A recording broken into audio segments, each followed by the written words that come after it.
"She's not family," my mother-in-law said, pointing straight at me during Christmas dinner.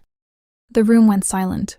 Before I could respond, my husband quietly reached into his jacket, unfolded his late father's sealed letter, and everything changed. "My name is Olivia. I'm 34 years old. I'd been married to my husband Nathan for almost 4 years. We had a wonderful marriage, but there was one battle I could never seem to win. His mother, Evelyn. No matter how kind I was, no matter how much I helped, I was always treated like an outsider. Every Christmas, Evelyn hosted a huge family dinner. Every year, I hoped things would finally be different. Every year, I was disappointed. That Christmas, the dining room looked beautiful. The fireplace was glowing. Christmas music played softly in the background, and presents were stacked beneath the tree. Dinner had barely started when Evelyn stood up with a wine glass. "I'd like to thank my family," she said proudly. Then her eyes landed on me. "And of course, our guests." A few people laughed. I forced a smile. Then she said the words that crushed me.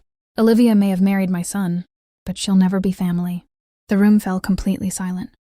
I looked toward Nathan. He didn't argue. He didn't raise his voice. Instead, he slowly reached into his jacket and pulled out an old envelope. Across the front, in faded handwriting, were the words, "To my family.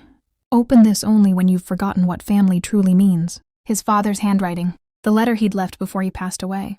Nathan carefully unfolded it and began to read. Nathan unfolded the letter carefully. The room was so quiet you could hear the fireplace crackling. He cleared his throat and began reading. "If you're hearing these words, then I'm no longer sitting at this table. But I pray one thing has never changed, that this family still knows the difference between pride and love." Nobody moved. Even Evelyn lowered her eyes.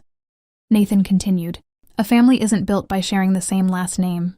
It's built by the people who stay, who forgive, and who love each other when life gets difficult." His voice grew heavier with every sentence. Then he reached the part that made my heart stop. "Olivia, if you're reading this one day, I want you to know something. From the first moment you walked through our front door carrying that homemade apple pie, I knew my son had found the right woman. You treated me like your own father long before you married Nathan." I felt tears filling my eyes. I hadn't even known he'd written my name in the letter. Nathan looked toward his mother before reading the next paragraph. "If anyone in this family ever tells Olivia she isn't family, then they're not speaking for me. The day she married my son, she became my daughter. That decision was never theirs to make." A deep silence settled over the room. Nobody touched their food anymore. Nathan wasn't finished. He reached into the envelope again. There was something else Dad left.